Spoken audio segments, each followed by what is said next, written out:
Mesdames, Messieurs, bonsoir et bienvenue. Vous êtes sur Ziana TV, la chaîne au cœur de la diaspora. Une fois de plus, mesdames, messieurs, merci de nous accueillir chez vous. C'était l'entretien spécial puisque mon invité est venu droit du Congo il y a quelques jours. Il est en séjour à Paris.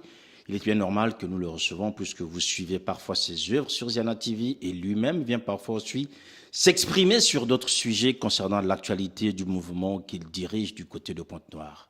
Mesdames, Messieurs, c'est avec beaucoup d'émotions que je reçois sur le plateau de Ziana TV, ici à Paris, Monsieur Charles Mikungi Londo. Bonsoir. Bonsoir, Monsieur Sir Makosso. Et si l'émotion fait partie de l'expression de Sir Makosso ce soir, moi je dirais que cette émotion chez moi prend une proportion très grande dans la mesure où, dans l'atmosphère, si on peut l'appeler ainsi, de ce que nous vivons depuis un certain nombre d'années, eh bien, Ziana TV est à gauche, Ziana TV est à droite. Et dans cette quête de l'impartialité, quoi de plus beau que de se retrouver ici en direct et répondre aux questions qui seront les vôtres, qui seront peut-être celles de ceux qui nous suivent, parce que, vous savez, s'exprimer est une chose, faire comprendre est également une autre chose. J'ai lu sur Internet, quelque part, on disait je me contente de ce que je dis et libre à vous de comprendre ce que je dis. Parce qu'on se rend compte à un certain moment qu'on aime écouter, mais on n'assimile pas ce qui est dit, ce qu'on écoute. Et très souvent, on a des a priori. Oui. On se dit, c'est Charles Mikungi qui est là. Eh bien, on a déjà une idée de Charles Mikungi.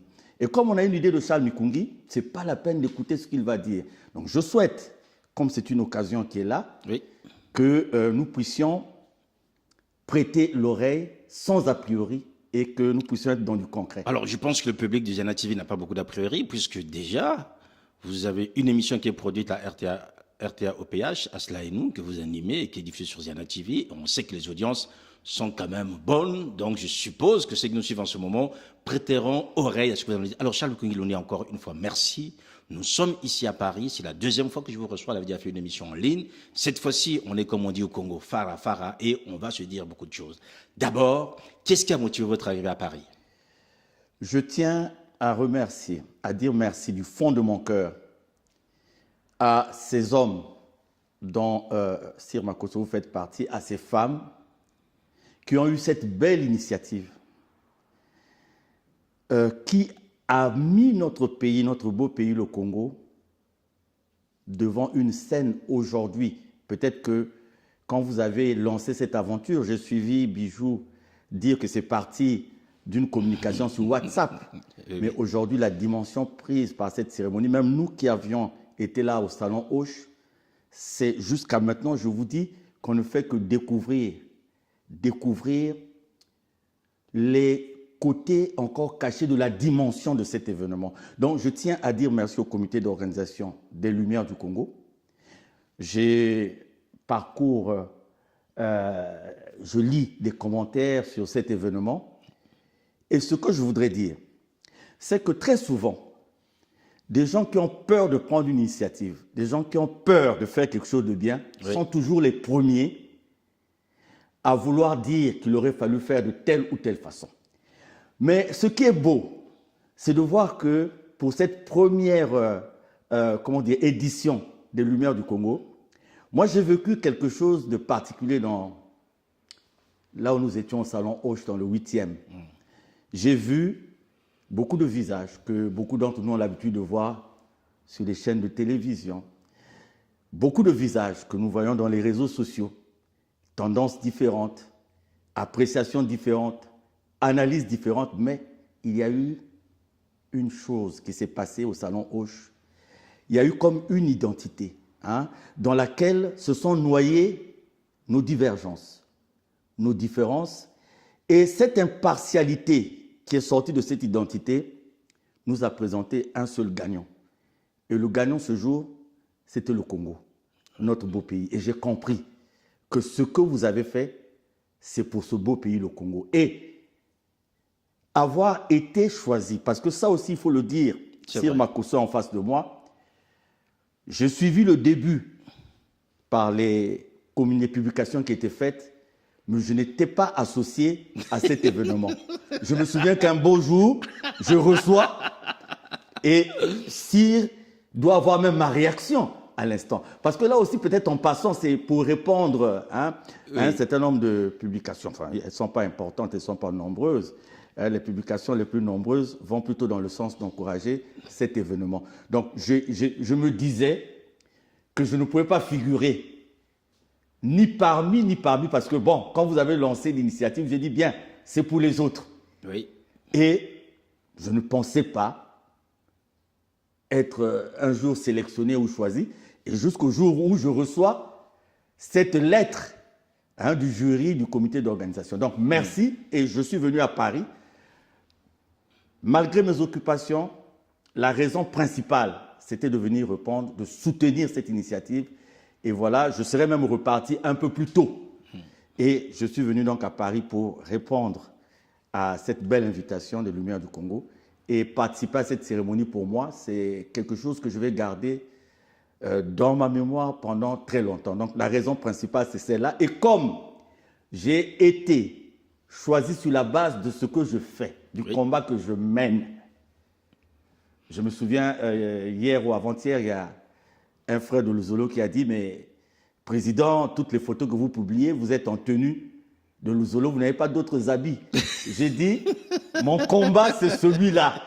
Et en prenant le vol d'Air France, j'ai dit, c'est sur la base de la mission de Guy-Émile Houphouët-Sétiquabo que je défends, puisque la communauté, c'est la communauté de Guy-Émile Houphouët-Sétiquabo. Donc, du premier jour de mon séjour à Paris jusqu'au dernier jour de mon séjour, c'est de parler de lui, c'est de parler de son association, de son nom, de sa mission. Donc voilà, répondre à l'invitation des Lumières du Congo et sur la base de ce combat que nous avons, que nous menons et dans lequel nous sommes engagés en toute sincérité.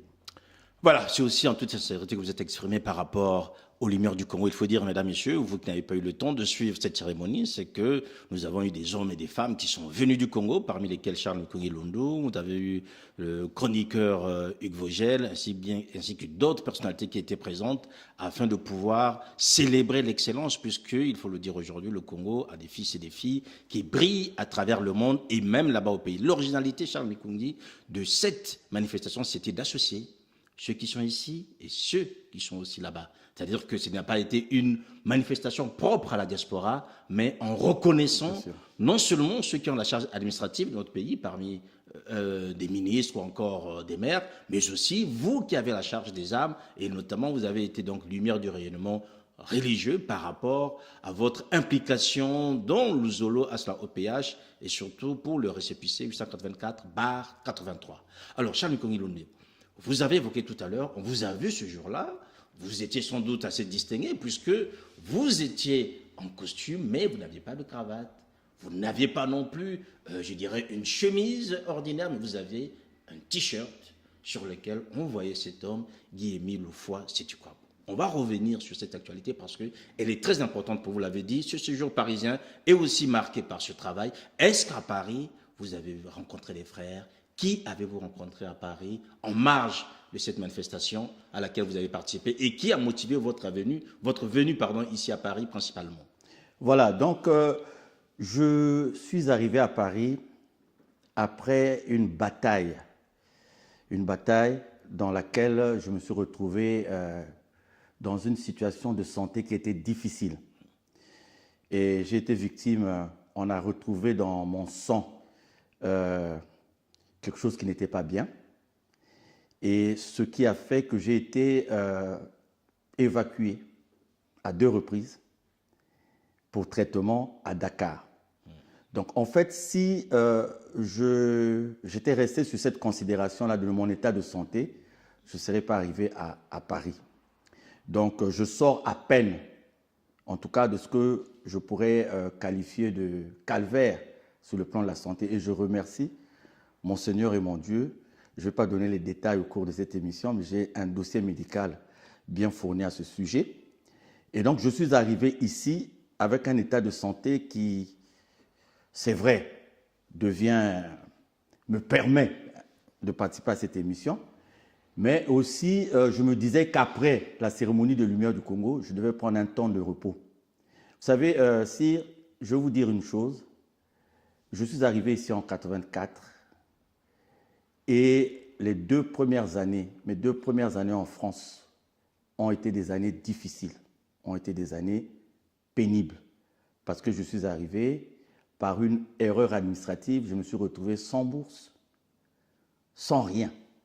Et j'étais même prêt à abandonner à l'époque. Je ne suis pas encore dans l'ASLA au PH, je suis dans des maisons ésotériques. Je me suis promené dans le mysticisme et tout. Et j'ai souffert en France. J'ai dû abandonner. Et si ce n'était pas bien que je reniais Dieu à l'époque, eh bien, je crois que mon cadet m'a accompagné au cours de cette émission. Et mon cadet est arrivé ici. L'un de mes cadets, j'en ai 2 ici en France. L'un de mes cadets est venu avec moi. Il est dans les coulisses ici à Ziana TV. C'était une année difficile où j'ai failli même prendre des voies qui n'étaient pas bonnes. Donc, je suis revenu par la suite. À 3 reprises, je suis revenu étudier en France. J'ai travaillé, j'ai vécu. Mais c'est depuis 2014 que j'étais plus revenu en France. D'accord. Donc, j'ai eu des larmes aux yeux quand je suis allé place Trocadéro. Parce qu'à l'époque, quand j'étais dans le dénuement, je m'arrangeais à être là-bas. Et je me souviens d'un mois où j'ai dû, pour me nourrir, me contenter d'un carton de spaghettis qui m'avait été donné par un ami algérien. À l'époque, j'étais dans un foyer de travailleurs immigrés à Carrefour-Pléiel, je crois, à Saint-Ouen, si ma mémoire ne me trahit pas. Donc, je suis arrivé, j'ai répondu à l'invitation des Lumières du Congo et nous avons une forte représentation ici de l'association Nzolamo au PH, notamment à travers la section Péniel. Mais je n'ai pas eu à ce jour encore une rencontre avec tous les frères et sœurs de Péniel.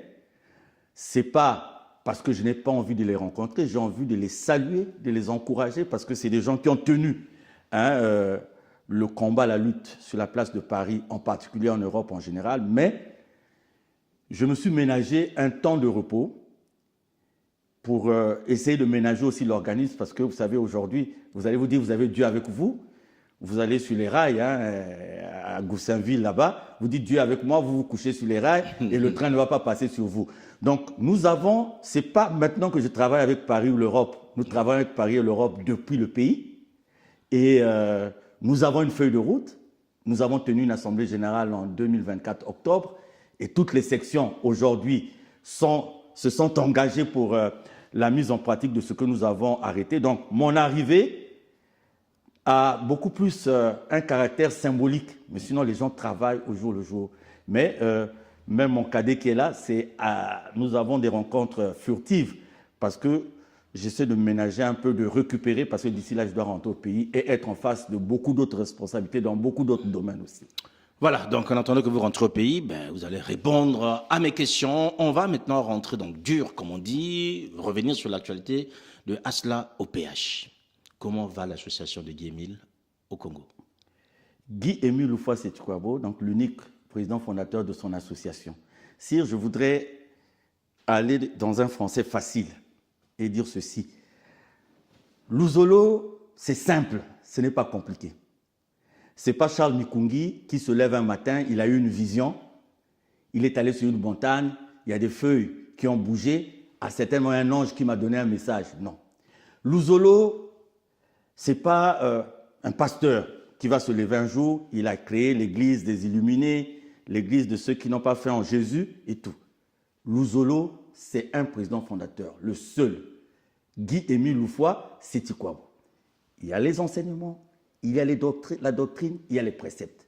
Donc, vous me posez la question de savoir comment se porte l'association Luzolo Amour au PH. Je vais vous répondre comme peut vous répondre un frère, une sœur qui est dans l'association de Guy-Émile Houphouët-Sétikwabo. Parce qu'aujourd'hui, ce ne sont pas tous ceux qui portent cette marinière. Ce ne sont pas tous ceux qui se réclament de l'association qui sont dans l'association Luzolo Amour au PH. Simplement, si vous voulez être reconnu comme étant de l'association Luzolo Amour au PH, oui, la reconnaissance, elle est simple. C'est Guy-Émile Houphouët-Sétikwabo. Qui est-il? Qu'est-ce qu'il a dit? Qu'est-ce qu'il a recommandé? Quelles sont ses directives? Il n'y a rien à inventer, il n'y a rien à ajouter. Si vous êtes dedans, vous êtes avec Guy Émile. Si vous n'êtes pas dedans, vous n'êtes pas avec Guy Émile. C'est simple. 2. L'association Luzolo Amour OPH n'est pas un parti politique pour dire on va se réveiller aujourd'hui, il y a un problème d'alliance, il y a un problème de conjoncture, il y a un problème de circonstances, on va faire ceci. Donc c'est tout à fait simple. Et comment elle se porte? Pour moi, l'association Luzolo Amour OPH de Guy Émile Houphouët-Sédhiou se porte bien, celle que je connais. Et celle que je connais, c'est celle de Guy Émile. C'est simple, sire. Vous allez entendre des choses à gauche, vous allez entendre des choses à droite. Il y a un tableau par lequel vous reconnaissez ce qui est de Guy Émile et ce qui n'est pas de Guy Émile. Peut-être nous allons revenir tout à l'heure. Nous avons, c'est vrai, nous avons eu une période où, par rapport à l'absence physique de Guy Émile Houphouët-Sédhiou, tous ceux-là qui, pendant des années, se sont évertués à contrecarrer sa mission. Parce que je vais dire des choses un peu de façon crue. Hein. À un moment donné, je vais même enlever des gants. Vous savez, Guy Émile, dans sa mission, on parlera de sa mission tout à l'heure, quand il évolue, quels sont les freins? C'est d'abord sa famille biologique. Une bonne partie de sa famille biologique n'a jamais cru en sa divinité. Pour eux, Luzolo, c'est un fonds de commerce. Donc Luzolo avance, ils doivent s'enrichir, ils doivent engranger de l'argent. 2. De par le caractère particulier de Guy Émile Houphouët-Sédhiou, il y a des gens, je le dis ouvertement parce que j'en ai non seulement les preuves, mais j'ai aussi les supports, il y a des gens qui, sur un plan mystique, ne supportent pas la lumière en Guy Émile Houphouët-Sédhiou.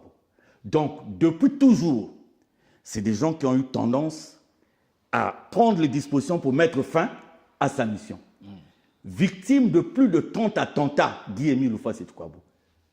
Sir Makosso, aujourd'hui au Congo, il y a beaucoup d'hommes de Dieu, il y a des évêques, il y a des pasteurs, il y a des églises aussi nées des pères fondateurs. Mais le harcèlement à l'encontre de Guy Émile Houphouët-Sédhiou, on ne le retrouve pas au niveau de ces gens-là. Il n'a jamais tué, il n'a jamais fait de ce qui peut attenter à la vie des autres. Ce que nous connaissons de Guy Émile, c'est ce que nous autres nous connaissons. Moi qui étais mort, il y a quelqu'un qui m'a posé la question de savoir, parce que je l'ai dit lors de... Je dis comment j'étais mort. J'étais mort, oui. Ma mère a fait ce témoignage. J'étais mort, je suis revenu à la vie. Il y a des gens aujourd'hui qui critiquent Guy Émile Houphouët-Sédhiou, mais qui étaient au seuil, à la porte de la mort, qui l'a sauvé, qui l'a ramené à la vie. Oui. Qui l'a ramené à la vie. Moi, c'est cet homme-là, quand j'ai parlé de patrimoine.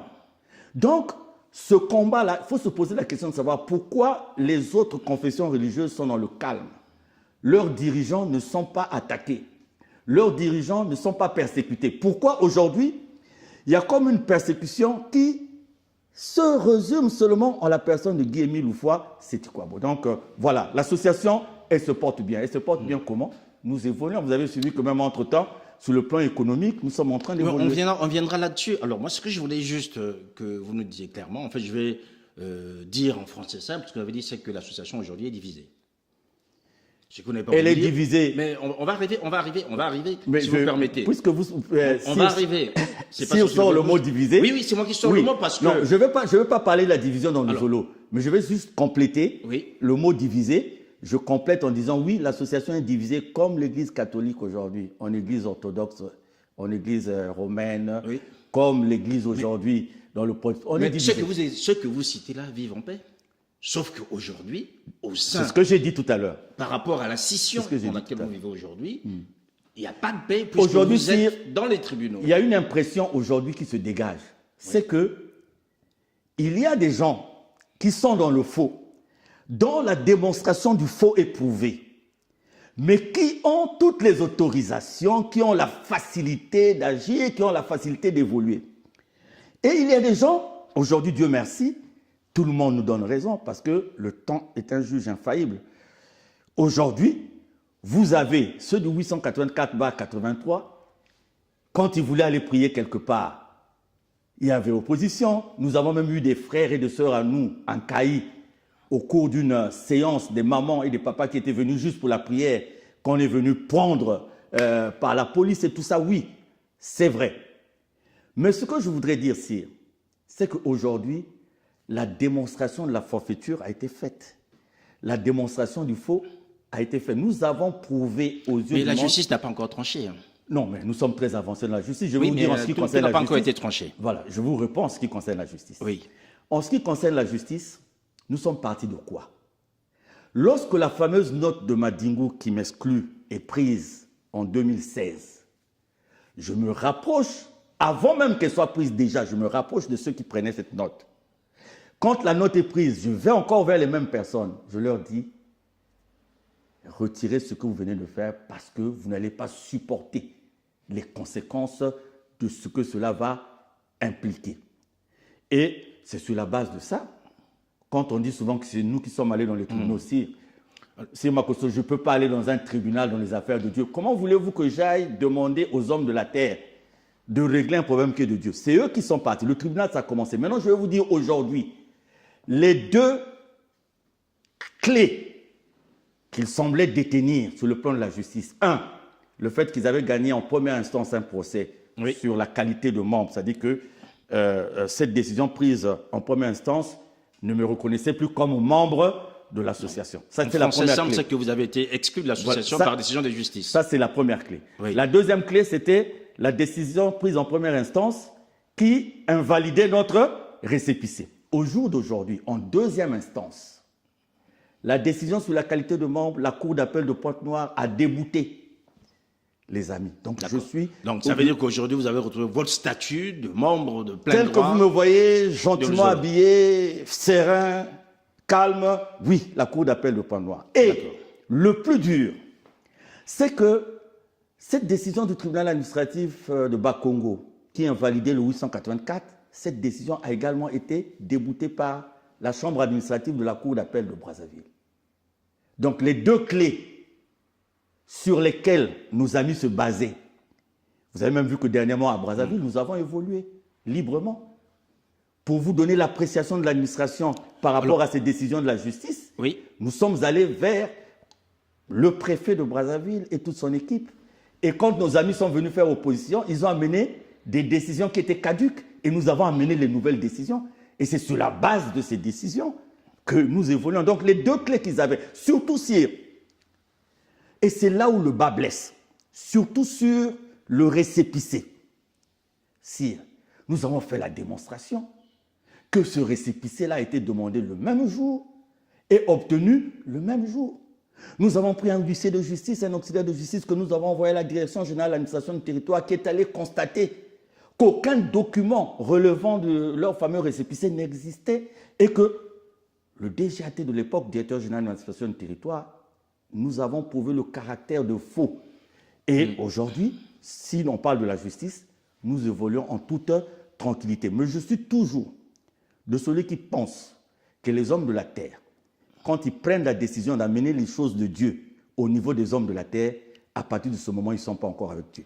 Alors, Charles Kirilondo, quand on vous entend, on comprend très bien que l'affaire, si affaire il y a de Zolo, ce n'est pas une affaire doctrinale. C'est avant tout des hommes qui se disputent le pouvoir et qui vont recourir à la justice des hommes. Puisqu'aujourd'hui, on vous a suivi à travers plusieurs actualités sur Ziana TV où nous avions constaté que la justice elle-même était manipulée. Et finalement, aujourd'hui, vous avez toujours eu foi en cette justice, ce qui est assez honorable pour vous. Mais en même temps, on se rend bien compte qu'on n'est pas dans une affaire doctrinale. C'est-à-dire que personne, parmi ceux qui sont partis ou ceux qui sont de l'autre côté et vous, personne ne dit que Guy Émile n'a jamais dit ça, donc faisons plus ça. Tout le monde est sur la même voie. Si ce n'est pas doctrinal, c'est quoi finalement?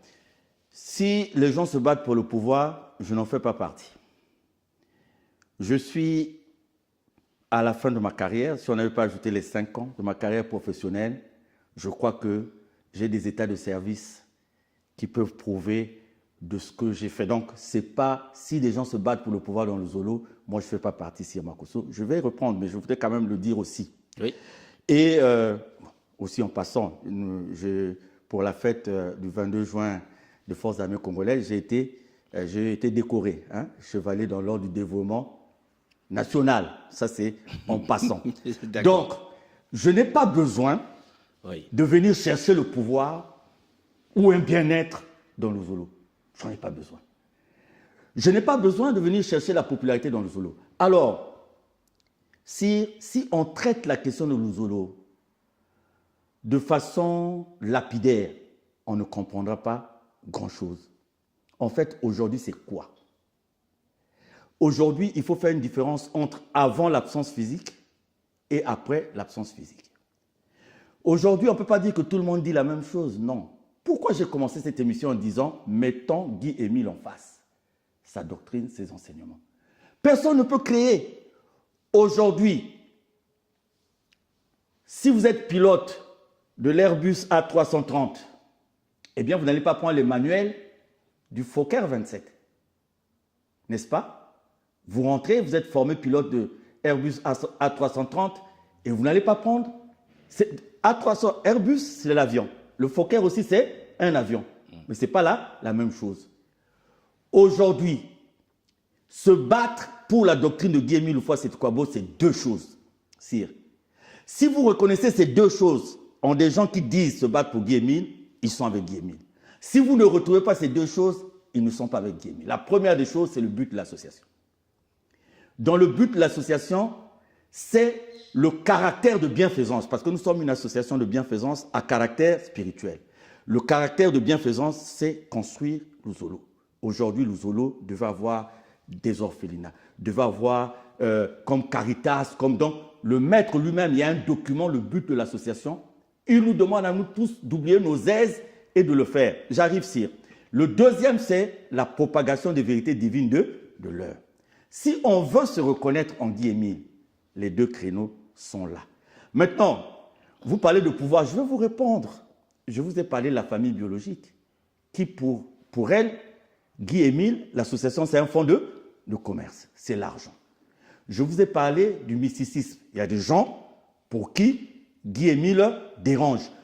Sire, il y a des gens qui m'écoutent, qui m'entendent. Parce que la gravité du problème, ceux qui parlent à gauche, à droite, ne vivent pas la réalité de ce qui se passe. À travers un exemple, je vais démontrer un peu la gravité de ce que nous vivons. Vous savez, il y a des gens qui sont venus avec des sommes énormes pour qu'on leur donne des ossements de Guy-Émile Loufoua-Seti-Kouabo.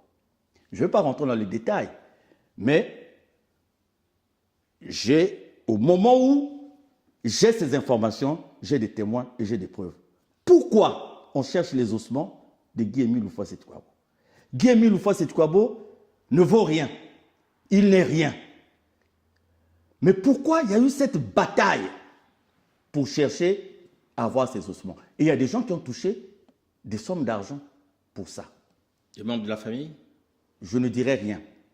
Je ne dirai rien, mais je donne là une indication. Quand les gens veulent rendre vulgaire cette bataille de l'Uzolo, eh bien moi je ne la rends pas vulgaire.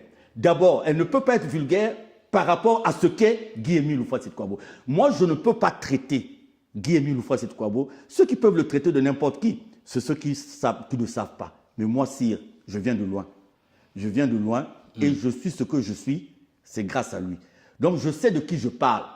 Et sire, la démonstration est faite, si vous le voulez. Nous reviendrons au cours d'une émission pour ne parler que de Guy-Émile. Je vous dis, si j'ai parlé de lui en termes de patrimoine, sire, bien que homme de la terre, cet homme-là n'est pas un homme de la terre. Moi, je crois que toute la guerre qui est faite à son encontre est liée à cette qualité-là. Toute la guerre qui est menée contre lui est liée à cette divinité. Et je peux vous donner des éléments, parce qu'aujourd'hui, vous pouvez faire des miracles. Le magicien peut le faire. Vous pouvez faire des miracles, le féticheur peut le faire. Mais il y a des choses qu'un homme de la terre ne peut pas faire, que seul Dieu peut faire. Par exemple, si aujourd'hui on a vécu la canicule ici, en France, c'est ces 2 derniers jours que la situation a tendance à changer un peu. Oui. Déjà, regardez ce que nous avons subi avec la canicule. Mais nous avons vu, pas seulement nous, et même les gens qui ne sont pas dans le Zolo, ont vu Guy-Émile dans la lune et dans le soleil. Le degré de chaleur qu'il fait dans le soleil. Nous avons Guy-Émile, nous l'avons prouvé, qui n'a pas de nombril. Il est né sans placenta. Nous avons 2 exemples, un ancien et un nouveau. parmi les anciens exemples, nous avons l'enfant d'une autorité qui est encore autorité de la République aujourd'hui. Victime d'un accident de la voie publique, le cerveau dehors. On prend l'enfant, on met dans un casier de la morgue. La maman, on n'arrivait pas à la reconforter parce qu'elle était touchée. Et moi, je dis que c'est un plan de Dieu quand elle rencontre une personne qui lui dit « Va à Tiboussi » à l'époque. L'enfant est dans un casier. Si c'est un témoignage, ceux qui ont vécu ce témoignage, certains sont encore vivants. La maman va. Et Guy-Émile lui dit « Prends cette bouteille, c'était la bouteille de Primus, une marque de bière de l'époque. Comme ton mari est une autorité, qu'on ouvre le casier et tu mets sur les joues de cet enfant la bière. Et cet enfant va. Et la maman, là, avec la foi, c'est ce qu'elle a fait. Cet enfant est aussi autorité aujourd'hui. Cet enfant qu'on a sorti de la morgue. Ce n'est pas une histoire. Vous savez, nous avons l'habitude de valoriser ce qui se passe ailleurs. Deuxième exemple, récemment à Pointe-Noire. Vous allez dire, ça, c'était un vieil exemple. À Pointe-Noire, c'est une sœur de Luzolo. Accouchement par voie haute, donc par césarienne. On retire l'enfant, la maman meurt. Vous savez, en termes de décès, il y a ce qu'on appelle le constat de décès et la déclaration de décès. Le constat de décès, il est fait quand la personne, le cœur cesse de battre, mais on recommande souvent d'attendre un délai de plus de 55 minutes où il y a irréversibilité du retour du fonctionnement du cœur. Donc, 2 heures après, puisqu'il y a un principe chez nous, quand quelqu'un meurt dans un établissement hospitalier à la maison, il faut attendre que le corbillard parte des pompes funèbres pour venir. Donc, le chauffeur du corbillard vient. Ça se passe à Pointe-Noire, sire. Ce n'est pas créé. Je suis tellement content de le dire, parce que pour un rien qui se passe en Asie, on s'agite. Pour un rien qui se passe... Donc, le chauffeur du corbillard, à l'entrée de la morgue, c'est un papa qui l'arrête. Il dit, descends ma fille de ton corbillard. Le chauffeur est vivant encore. Descends la fille de ton corbillard. Il dit au papa, la quitte là. Alors, lui-même le chauffeur, il dit qu'il est pris comme il est comme hypnotisé. Et on ouvre le corbillard, cette sœur respirait. Le souffle de vie était revenu. Et cette sœur vit. Sire, voulez-vous que je considère une personne comme ça, comme je veux considérer mon père ou mon ami ou quoi? Pas du tout. Alors, jusque-là, en fait, je comprends très bien là où vous voulez nous emmener, mais j'aimerais quand même que nous restions sur des éléments tangibles de la crise que vit actuellement ASLA au PH. Vous avez évoqué des éléments doctrinaux, mais quand vous discutez avec ceux qui sont de l'autre frange, personne ne s'oppose à la doctrine qu'a laissé Guy-Émile. Ils sont dans le Zolo. Ah ben, enfin, après, eux, ils les réclament. Et il faut leur poser la question de savoir quels sont les signes qui prouvent qu'ils sont restés avec Guy-Émile. Alors, eux, ils le réclament. Moi, je n'ai pas tous les éléments. C'est ça, c'est la question qu'il faut leur poser. Quels sont les signes? Mais j'espère qu'ils viendront à votre place ici un jour, ceux qui sont à Paris, parce qu'ils me l'ont promis, ils ne viennent pas toujours, même ceux qui sont au Congo, pour essayer. Moi, j'ai demandé un face-à-face. Sir Makosso, j'ai demandé un face-à-face. Vous savez, quand vous avez raison, vous n'avez pas peur d'un face-à-face. Oui. Quand vous avez des éléments crédibles, concrets, vous n'avez pas peur d'un face-à-face. Moi, j'ai réclamé le face-à-face. Est-ce que le problème doctrinal, et c'est celui qui vous oppose, ou bien c'est un problème de leadership? En ce qui nous concerne, nous, c'est la doctrine de Guy-Émile, c'est sa mission que nous défendons. Et cela, vous pouvez vous en rendre compte dans nos actes. Donc, ce n'est pas une affaire Maintenant, de non, je vous explique pour les autres. Oui. Pour les autres. Enfin, les autres, ils diront peut-être pas la même chose, parce que vous expliquez pour eux... mais ça, c'est connu. Moi, je viens de converser, je converse maintenant tout le temps. Vous savez, ils sont un peu en débandade, hein. Je peux vous le dire. Ils sont en débandade. Parce que j'avais dit ceci. Ça, j'aime suivre une série qu'on appelle Les Enquêtes Impossibles. Vous avez quelqu'un qui a commis un crime. 20 ans après, il croit qu'il est sauvé. Il est rattrapé au bout de 30 ans. Vous savez, vaut mieux vivre avec la vérité que personne n'accepte pour le moment, mais vous vivez dans la quiétude parce que vous avez la vérité, que de vivre dans le mensonge. Vous savez que c'est le mensonge et vous avez une vie faite de stress. Donc, aujourd'hui, là, le temps est en train de tout démonter. Le temps démonte quoi, en fait, sire? Le temps démontre que quand Guy-Émile s'exprime, quand il y a cette présence physique qui est encore là, personne n'a levé le doigt pour faire ce qu'ils sont en train de faire. Sire, pourquoi j'ai dit tout à l'heure que je ne pouvais pas être associé à quelque chose de leadership? Pourquoi? Parce que je ne me suis pas réveillé un matin pour dire, moi, Charles Mikungi, je vais faire ceci. Sire, 10 ans après, moi, je suis content qu'on fasse cette émission 10 ans après la note de Madingou. 10 ans après, regardez le 884-83. Le mouvement ne s'est pas affaibli. Au contraire, il y a des gens qui viennent de l'extérieur. Vous savez, Gamaliel a dit ceci dans la Bible. Quand les gens ont voulu accuser les apôtres de ce qu'ils n'avaient pas fait, Gamaliel a pris des exemples. Il a dit, telle personne est arrivée en telle année, mais après, ça n'a pas mis du temps. Telle autre personne est arrivée, ça n'a pas mis du temps. Attention, si ces gens-là sont véritablement mus par Dieu, eh bien, vous les hommes de la terre, vous ne pouvez pas les arrêter. 10 ans après, le 884-83, sur un plan général, harcelé, persécuté.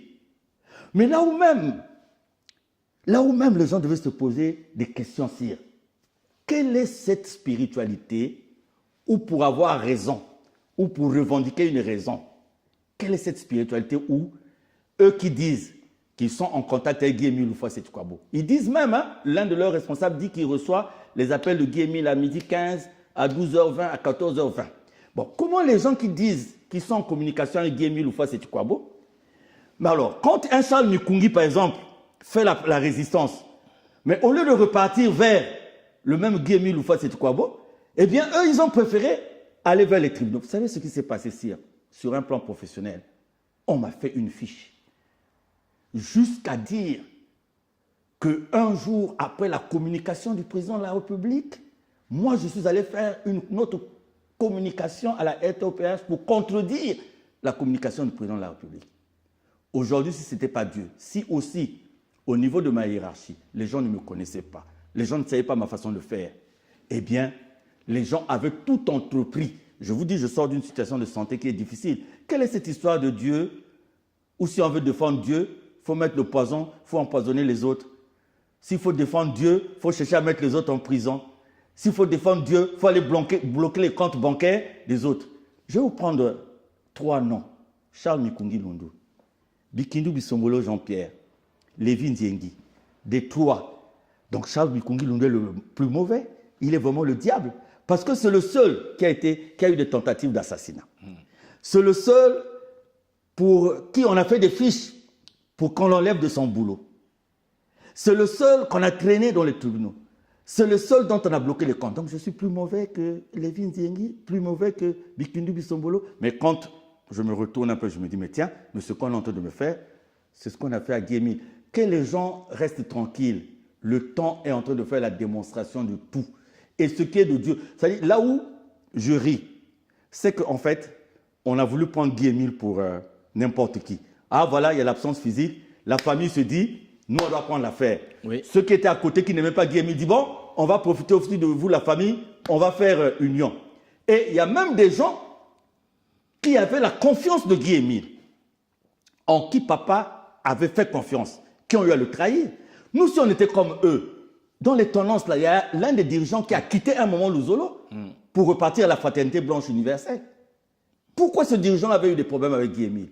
Mais quand j'arrive à Paris en 2014, je reçois ce dirigeant à Sceaux-le-Château où j'étais logé. Je le reçois avec son équipe. Et je lui demande de dire à son équipe quel est l'objet réel du différend qu'il avait avec Guy Émile Houphouët-Boigny. Parce qu'à l'époque, Guy Émile le suspend. Je le dis, explique aux autres. Alors, donc, leadership, ça n'a rien à voir. La volonté du fond, c'est d'arrêter cette mission. Les gens s'étaient dit, dès que... Il y a même le déroulement de tout. Quand on va changer le récépissé, quand on veut changer, quand on veut, c'est ça. Mais nous, ce n'est pas ça. Franchement, moi, je suis ici, sire, je vais finir par là. Je suis ici, sire. Je vais dire cette confidence. Vous m'avez, le comité d'organisation, choisi. Vous m'avez donné le prix du jury pour le rayonnement spirituel et religieux. Et particulièrement en parlant de la communauté Luzolo. C'est une fierté pour Luzolo, c'est une fierté pour Guy Émile Houphouët-Boigny. Mais je veux vous dire, j'avais le droit de me mettre en mission, puisque je venais pour l'honneur de l'association de Guy Émile Houphouët-Boigny.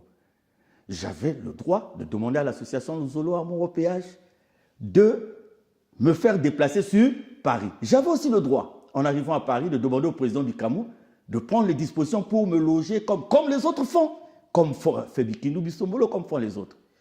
Mais Charles Mikungi est ce qu'il est. Sir Makosso, c'est mon ONG, Espace Solidarité Santé, qui est différente de Luzolo, qui a payé mon billet. Et comme il y avait un retard sur le plan consulaire, donc j'ai dû prendre mon billet Air France le même jour. Et vous savez que dans pareilles circonstances, le billet coûte très cher. Donc j'ai 1 200 000 de mon billet aller-retour, c'est mon ONG. Ce n'est pas Luzolo qui a payé, c'est mon ONG qui a payé. Je suis arrivé ici, demander au président du Cameroun, à part la rencontre fortuite que nous avons eue au Salon Hoche, on ne s'est pas encore vu. Les frères et sœurs m'appellent, président, on doit te prendre en charge, président. Charles Mikungi Lundu n'est pas à Luzolo pour tout ça. Et voilà que c'est mon cadet. L'hôtel dans lequel je vis, c'est mon cadet qui a payé le premier jour au dernier jour du séjour, c'est mon cadet. Celui qui m'accompagne même aujourd'hui. Parce que chez nous, on peut avoir des divergences sur le plan spirituel, on peut avoir des divergences, mais la famille reste la famille. Donc c'est dire que les dirigeants de Luzolo, ceux-là pour lesquels Guy Émile a eu à se plaindre en 2008, qui mangent l'argent de Luzolo comme s'ils mangeaient les arachides, c'est dit de Guy Émile. Les dirigeants de Luzolo qui cherchent les aises en cherchant des postes de fonction, Charles Mikungi Lundu n'est pas de ces dirigeants-là. Alors, on va essayer d'avancer. Luzolo, si vous traduisez en français, c'est amour. Luzolo, amour, on est vraiment dans une sorte de tautologie qu'on utilise deux langues. C'est une très belle chose.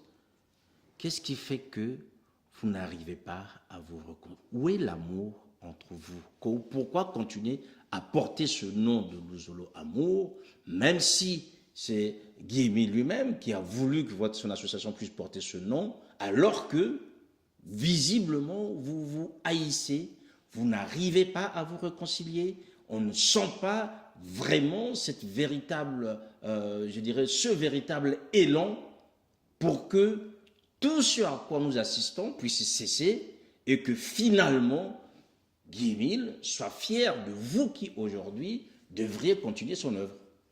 Bien que ce ne soit pas moi qui pose des questions, mais je peux peut-être pour m'aider à répondre, est-ce que Sir Makosso peut me dire si Dieu est amour? C'est ce qui est écrit Dieu est amour. Dans les écrits bibliques. Jésus est amour. Donc le nom que nous portons est de Dieu. Alors, pourquoi les protestants n'arrivent pas à se réconcilier avec les catholiques? Pourtant, c'est le même Dieu qui est amour. Aujourd'hui, ils ont trouvé un espace de réconciliation qui est l'œcuménisme. L'œcuménisme, c'est juste un regroupement, un regroupement de contraires. Mais c'est au moins un regroupement qui leur permet donc, ça peut dire que le catholique aujourd'hui peut être protestant. Et que le protestant peut être salutiste. On va rentrer sur le plan doctrinal. Mais quel est le bien fondé d'être dans un formalisme? Charles Mikungi, s'il vous plaît. L'œcuménisme aujourd'hui est un espace de dialogue des religions qui ont doctrinalement des différences qui fassent en sorte que chacun reste plus ou moins dans sa cuisine doctrinale. C'est une chose.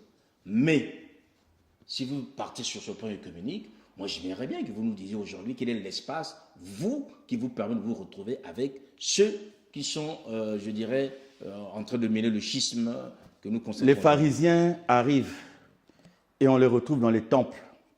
Le temple, il nous est dit que le temple, c'est la demeure de Dieu. Quand Jésus arrive, lui qui est Dieu, ceux qui disaient qu'ils étaient les maîtres, les gardiens de son temple, ont refusé l'accès au temple aux propriétaires, soi-disant qui aimaient.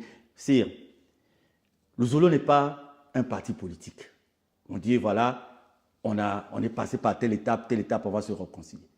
La seule réconciliation possible, c'est de revenir aux idéaux du président fondateur.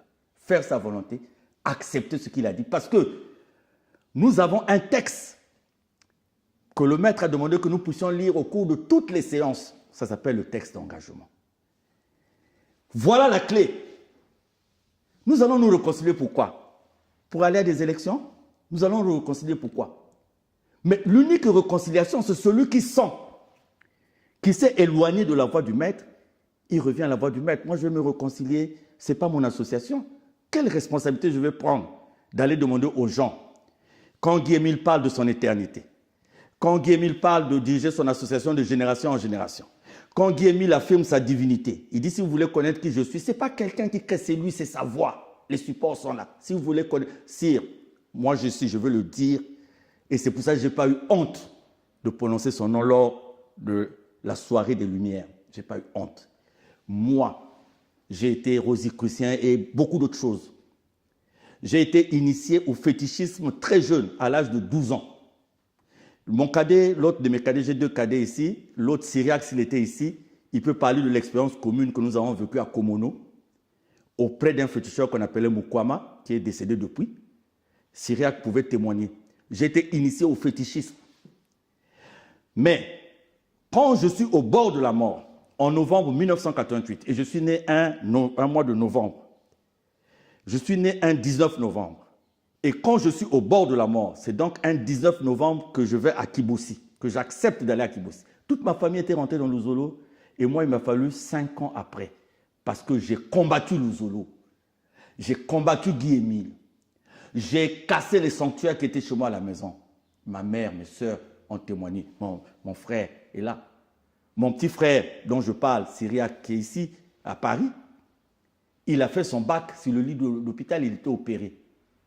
J'ai combattu l'Ouzolo. Et quand je suis à bout, que je sens la mort devant moi, parce que s'il ne faut pas se le cacher, beaucoup de gens, pour les biens de cette terre, vont signer des pactes. Et avec des conséquences qu'ils connaissent. Mais la joie de vivre ne fait pas ouvrir les yeux pour voir ça. Donc moi, quand je suis au bord de la mort, je n'ai nulle part à aller. Voilà comment on m'amène à Kibossi. Mais moi, c'est en novembre 1988 que j'ai su qui était Guy-Émile Houphouët-Boigny. C'est-à-dire la première fois que j'ai touché la terre de Kibossi, j'ai su qui il était, qui était Guy-Émile. C'est pour ça que je dis aujourd'hui, ne peut parler de Guy-Émile que quelqu'un qui croit en Guy-Émile.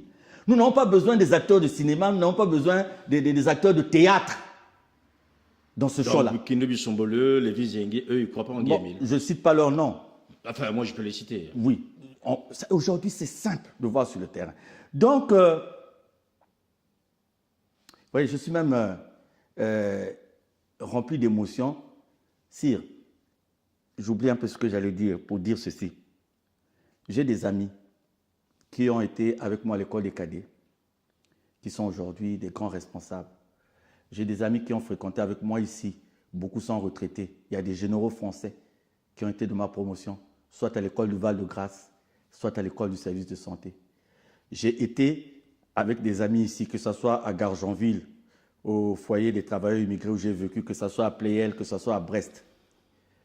Vous savez, il y en a certains d'entre eux qui me disent, quand ils voient le degré de persécution, de tribulation, ils me disent, mais Charles, qu'est-ce qui te fait? Pourquoi tu restes là-bas? On te connaît quand même, Charles, on te connaît ça. Pourquoi?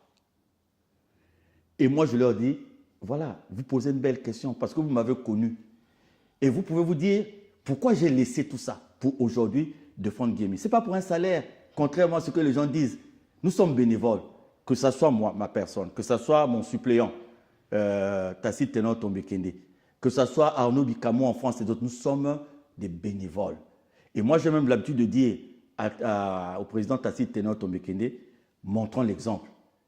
Quand il y a une action, moi, quand Guy-Émile me donne les responsabilités, sire, je lui dis, papa, je n'ai pas les moyens de faire ce que tu me demandes. Et je ne voudrais pas toucher à la caisse de l'Ouzolo pour faire ce que tu demandes. Oui. Il m'a dit ceci, ce que tu viens de dire est une prière. Et voilà, depuis ce jour-là, ce que j'entreprends comme affaire, ça va de l'avant. Et raison pour laquelle j'étais l'une des rares personnes devant un tribunal où on m'avait condamné à payer 50 millions à l'association Luzolo. On ne pouvait pas demander à un pauvre Koroman de Fontiété de payer 50 millions, c'était que les gens savaient. Donc, si aujourd'hui, il faut demander aux gens, vous parlez de Luzolo, est-ce que vous êtes dans Luzolo? Vous parlez de Guy-Émile, est-ce que vous êtes en Guy-Émile? Alors, on va essayer d'avancer. Aujourd'hui, vous parliez tout à l'heure que vous êtes une association de bienfaisance à caractère spirituel. Concrètement, qu'est-ce qui se fait sur ce plan de bienfaisance? Très belle question, Sire. Toute la question est là. Voilà que nous avons dépensé des sommes et des sommes dans les tribunaux, chez les avocats. Vous savez, certains d'entre nous sont allés même corrompre. Hein. Nous avons des preuves de corruption. Moi, j'ai voulu prendre un papier quelque part et la dame me dit, non, vos amis m'ont donné 12 millions. si vous voulez que je vous donne ce papier, vous me donnez 15 millions pour que je remette. Ah oui, sire. Si j'étais comme les autres, vous savez, je n'aime pas exposer la nudité de notre association. Je n'aime pas exposer la nudité de notre association. Donc, sire pose là la question fondamentale. Et cette question, c'est celle qui est posée par Guy-Émile Houphouët-Boigny en janvier 2008. Il envoie une cassette en janvier 2008. Parce que ce qu'il faut dire, c'est que la personne qui est en face de vous est bien placée pour vous parler de l'association Lozolo Amour OPH. Pourquoi? Parce que les 2 ans qui précèdent l'absence physique de Guy-Émile, c'est sur ma modeste personne qu'il assoit la responsabilité de développer son association. Et ça, c'est connu même de ceux qui aujourd'hui veulent ne plus le reconnaître. Quand Guy-Émile parle, il demande à Bikini Bissombolo de venir à Pointe-Noire. Si vous venez chez moi à Pointe-Noire, j'avais aménagé un studio équipé pour lui. Parce que le maître avait dit qu'il doit venir faire école à Pointe-Noire. Et il demande aux responsables de venir faire école à Pointe-Noire. Pourquoi? Parce qu'entre 2006 et 2008, c'est à ma modeste personne qu'il donne un certain nombre d'instructions. Vous allez même suivre dans l'une de ces audios du président fondateur, il dit qu'il faut qu'il me dise certaines choses de ce qu'il compte faire de son association. Et c'est des choses que même le délégué permanent n'est pas encore au courant. Tout le monde le sait. Si les milliers et des milliers de personnes qui viennent là, au 884-83, ce n'est pas des fous, ce n'est pas des drogués, mais c'est des gens qui ont écouté la voix du maître. Ce n'est pas moi qui le suive. Comme on dit, non, je manipule tout. Ce n'est pas moi qui le suive. Donc, le grand problème, c'est le développement de notre association. Si je dors, je me réveille, je me dis que devant Guy-Émile Houphouët-Boigny, même moi, je n'ai pas encore fait ce qu'il faut faire. Qu'est-ce qui a déjà été fait? J'arrive. Oui. Je veux dire, qu'est-ce que nous avons compris? Quand le maître envoie cette cassette, nous avons compris ceci. Notre association, bien que relevant de la loi de 1901, est restée une association traditionnelle. Pilotage à vue, aucune méthodologie, rien. Rien, absolument rien. Nous avons 2 facettes dans notre association. Association de bienfaisance à caractère spirituel. Mais nous relevons de la loi de 1901. Et nous avons pensé qu'on pouvait engager un certain nombre de choses dans notre association, mais si le cadre de fonctionnement n'était pas réglé, tout était voué à l'échec. Nous sommes repartis de l'histoire de notre association où le maître lui-même a voulu faire de son siège social une belle cité. Il y avait un projet d'un micro-barrage où rien que les études ont coûté 47 millions. Moi, j'étais dans le comité de ceux qui ont collecté l'argent pour la construction du centre médico-social de Kibossi. Nous avons collecté 200 millions à l'époque. Et vous arrivez sur le site aujourd'hui. À l'époque, quand nous avons inauguré le centre médico-social de Kibossi, il n'y avait ni puisard ni fosse septique pour un projet de 200 millions. Nous n'avions pas, dans une zone qui n'avait pas une couverture en électricité, nous n'avons pas pu mettre l'énergie solaire qu'on pouvait avoir avec cet argent-là. Le maître, après, crée une école de métier avec une, comment on appelle, une menuiserie industrielle, une imprimerie, une mini-station de carburant, d'essence et tout. Cette période-là, qui devait consacrer le développement de notre association, avec la prise dans la vallée du Niari de ce qu'on appelait du domaine de Sinda, qui devait être un domaine agro-pastoral avec école, nous avons calculé les sommes qui ont été collectées parce qu'au moment où Guy-Émile nous confie la mission de faire l'audit, quand tout ça là échoue et qu'il veut savoir ce qui s'est passé, les gens avaient brûlé, cassé les disques durs des ordinateurs pour faire perdre les données. Mais de quelques données que nous avons recueillies, sire, nous avons calculé les collectes de 973 millions. Non, 900, il manquait 13 millions, donc 900, il manquait 13 millions pour faire le milliard. 987. Ça, c'est ce que nous avons retrouvé, des éléments que nous avons retrouvés. Donc sinon, ça veut dire qu'on avait collecté plus. Et le maître dit dans sa cassette qu'on lui amène un appareil de soudure estimé à 80 millions, mais qui ne servait à rien. On nous a pris un tracteur payé en France de 80 millions qui toussait à longueur de journée et qui n'a même pas fait un mois. Donc, nous avons dit ceci. Nous allons avancer. Mais pour avancer, ce ne sont pas les hommes qui comptent. Il faut un système fort. Donc, nous allons mettre les garde-fous.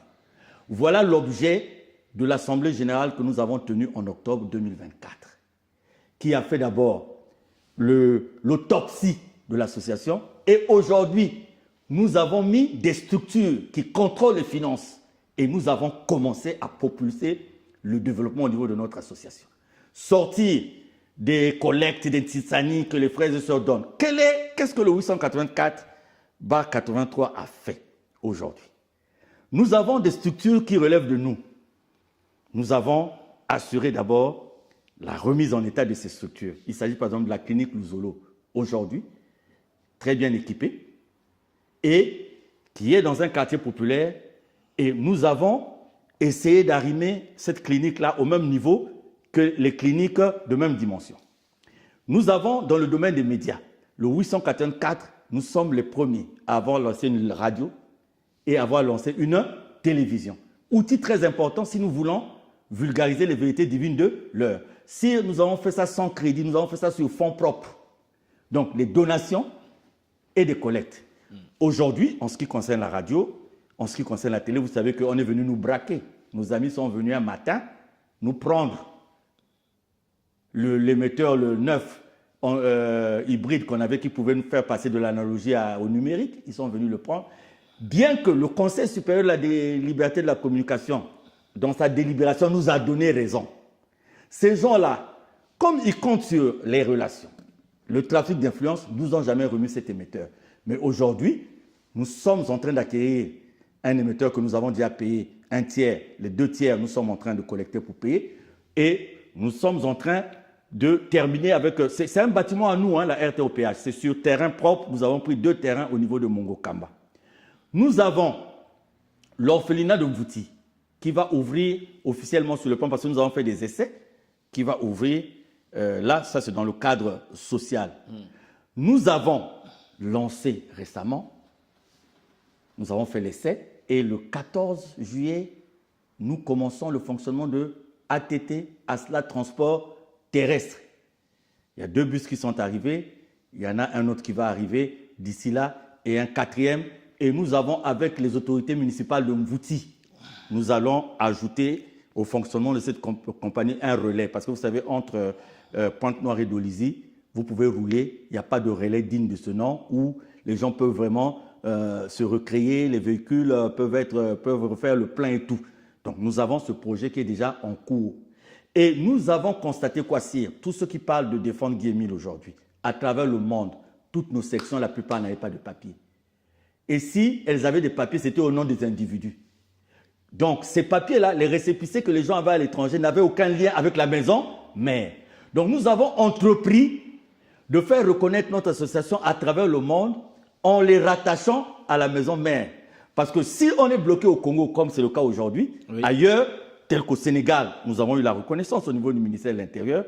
Donc, au Sénégal, nous sommes maintenant, nous allons évoluer dans le cadre des partenariats et tout. Donc, nous n'avons pas fait grand-chose, mais on peut faire la différence entre ceux qui ont passé leur temps. Aujourd'hui, les terrains de Luzolo sont vendus. Les gens de l'autre côté vendent les terrains de Luzolo. J'ai été saisi dernièrement par un notaire sur le site de Luzolo, un des sites de Luzolo à Brazzaville. Les gens ont vendu les terrains. Et comme l'acheteur voulait des garanties, il s'est associé les services d'un notaire. Et le notaire m'a appelé pour dire: mais écoutez, on est en train de vendre à temps. Donc, pendant que nous, on construit, les autres vendent. Oui. Et donc, nous ne sommes pas encore arrivés là où il faut arriver, mais je crois que la première des choses, c'était de faire que personne ne décide de quelque chose sans pour autant qu'il y ait un cadre établi. Maintenant, nous avons une direction générale du budget, finance, économie. Donc, nous commençons à gérer notre argent, c'est-à-dire que les gens ne dépensent plus comme il faut. Nous fonctionnons maintenant avec budget prévisionnel, nous fonctionnons maintenant avec une feuille de route. Donc, c'est des choses qui prennent du temps, hein, pour être assimilées, parce que oui, nous avons des responsables Mboka Mboka. Nous avons créé un centre de formation qui a ouvert les portes pour former nos responsables pour qu'ils s'adaptent à cette nouvelle donne.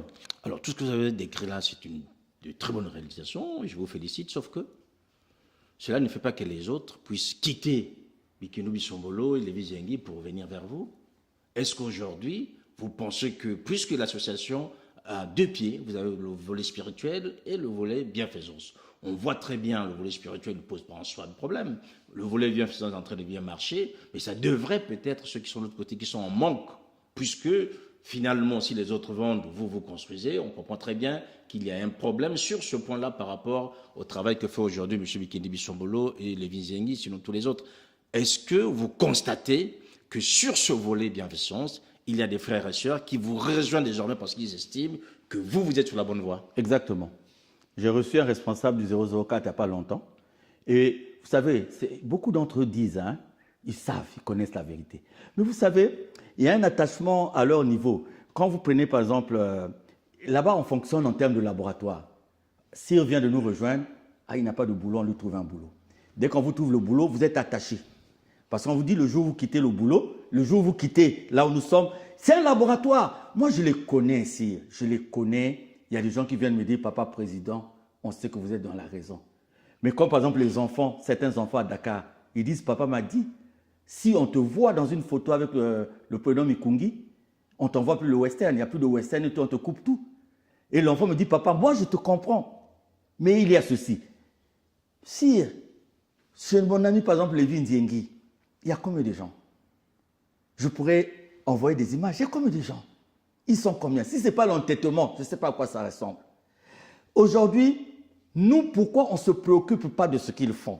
Le 004 peut venir prier à Point-Noir. Nous n'irons jamais voir une autorité de Point-Noir parce que pour nous, c'est un non-événement. C'est-à-dire, non seulement, ils ne sont peut-être même pas un dixième de ce que nous sommes, c'est des grosses gueules. C'est des grosses gueules parce qu'ils ont la famille.